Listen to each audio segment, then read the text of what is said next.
Hello everybody, we're counting down to kickoff here at CycloneFanatic.com. Round 2 for the Iowa State Cyclones will be a road trip to Kinnick Stadium on September 8th. The Iowa Hawkeyes following up an opener against Tulsa. Got Austin Arnott here with me today. We're going to not really break down the Iowa Hawkeyes specifically, but we're going to talk a lot about this game and, and here we're in June, what this game looks like to us. And I'll give you my opinion, Austin, throw it over to you. I see a couple of teams that appear to be really even. I think across the board, going into the Iowa State-Iowa game, I feel like this is as even talent-wise as we've seen in quite some time. But then there's that Kinnick Stadium factor, which you've had some experiences there, to say the least. Not an easy pace to play. That's my overall read on this game here in early June. What do you think about it? I agree. I think that, when you look at this Iowa team and look at Kinnick Stadium as a whole, you see a team who, the times they've had good years with Kirk and those guys over there, they've been, no one's really gave them a shot at the beginning of the year. So you look at this team and you have a new D coordinator, you have a new offensive coordinator, you got new pieces all over the field, especially, trying to replace a pretty good defensive line again. So this team is very interesting to me. Iowa will be one of those teams who, in the early part of the season, is not going to get a lot of glory, but I believe towards the end of the year they'll be a very good football team as usual. They could realistically start off 5-0. That's a very real possibility for the Hawkeyes. You mentioned all the new coaches, something we haven't seen from Kirk Ferentz. You're a guy who's played for a ton of coordinators and position coaches throughout the course of your career. Do you see growing pains from that, or do you see a football team where you have a really good quarterback, one of the Big Ten's top quarterbacks in James Vandenberg? I think you got an all Big 12 or a Big 10 wide receiver in Keenan Davis. Do you see growing pains, or do you see a team that's going to flourish, with the change of pace? Well, the thing is, I think that when you look at a Greg Davis offense, the coordinator they're getting from Texas, he does a lot of simple things, and he's had some good players, Colt McCoy, Vince Young in the past, who've been able to do things. So Vandenberg is not that mold, that esque of quarterback, but I think he's a very good player and got snubbed by the Phil Steeles of the world. And I think he was like a 4th or 5th best quarterback in the Big Ten, but he's a returning leading passer of yards and touchdowns, I believe. Just over 3,000 yards, 25 touchdowns, and only 7 picks last year. And that's impressive. He did a great job. He's probably going to go down as one of the better quarterbacks to play at Iowa. And I know we talked with John Miller, and John Miller's very high on him. So I think you have it definitely bodes well when you have guys like Keenan Davis and the Martin Manleys and a guy like Vandenberg to run your offense, because the simple fact that you have experience and you have playmakers at the same time. I saw Phil Steele ranked Iowa's offensive line 9th in the Big Ten, which I think is fairly asinine when you're talking Kirk Ferentz. You got Brian Ferentz coming to coach those guys. They're never going to be worse than halfway. Exactly. That line will be better than what a lot of these experts are anticipating. Defensive line, I think you have some question marks at the University of Iowa.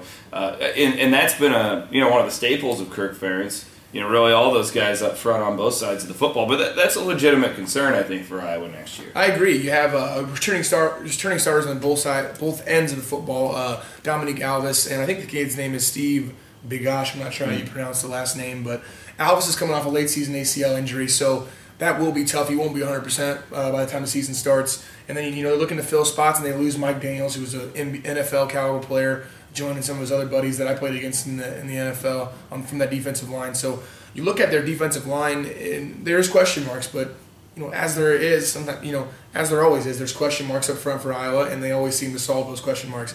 And then you look further back in their defense; they have great linebackers in the Kirksey kid and James Morris. Love James Morris. James Morris is a hard-nosed player. He's one of the best linebackers in the Big Ten, I think, and one of the better ones in the country. And then in the back end, you had Micah Hyde, who's an all Big Ten safety, and a kid Tanner Miller, who played last year too. So Iowa lost some on defense, but the vital parts are back of that defense. Okay. Let's talk about Kinnick Stadium here to wrap this up, because ultimately, you're looking at the Iowa State program that traditionally, like most programs, struggles to win at Kinnick Stadium. We saw a classic last year at Jack Trice Stadium. It took Iowa State 3 overtimes to upset the Hawkeyes. I think this is probably a game where, regardless of what happens in Week 1, Iowa will likely be a double-digit favorite. I think it's probably close to say right around 10 points. At least 10 points, yeah. What does Kinnick Stadium bring to this, though? Because not many people have had the experience of being down there underneath that crowd in that stadium. Tell us about that. I played there before they renovated it, and then I played there after they renovated it. And those fans are right on top of you. I mean, you're on the sideline, the visitor sideline, and from us to that camera that we're talking into right now is how close the fans are. And it just, it seems like you go straight up, and you just hear that just those Hawkeye fans are on top of you, and everyone knows Hawkeye fans are not the most polite people in the world. So, not to you, at least. Well, not to me, and I've heard things. So it's definitely a very, very troublesome environment if you're trying to beat a team that's always a good football team. And the thing that Iowa will do, and what they did against me a couple times when I was over in Kinnick, they will jump out. And I think one time we were down 21-0 at the end of the first quarter a couple years ago when I played there. Iowa State has to avoid getting beat down early. After what happened last year with what Steele did to that defense late in that football game, obviously we've got different guys at the helm at the University of Iowa, but when they're going to watch that film, obviously, especially if Steele's the quarterback for Iowa State, which is a big if right now. What do you anticipate them trying to do to steal Jance? I anticipate what Iowa always tries to do. They're very good. Their defensive line is always so good because they're great with their hands. You look at guys that I played against who are playing in the NFL right now. They're so good with their hands and not. They like to play outside shade on the defensive end, and sometimes they won't even rush the passer. They'll just stand there and kind of push the guy back and have outside leverage so that if a quarterback tries to get upfield, he won't be able to because the edge of the defense is already set. Iowa's really good at containing the quarterback, and last year they didn't do that against us. So that's why Steele got free a couple times. Steele, prolong the play, and then break out. And Iowa's edges of the defense weren't ready, and those defensive ends were getting too far downfield as opposed to upfield. So we'll see what happens. September 8th, there's no kick time scheduled yet.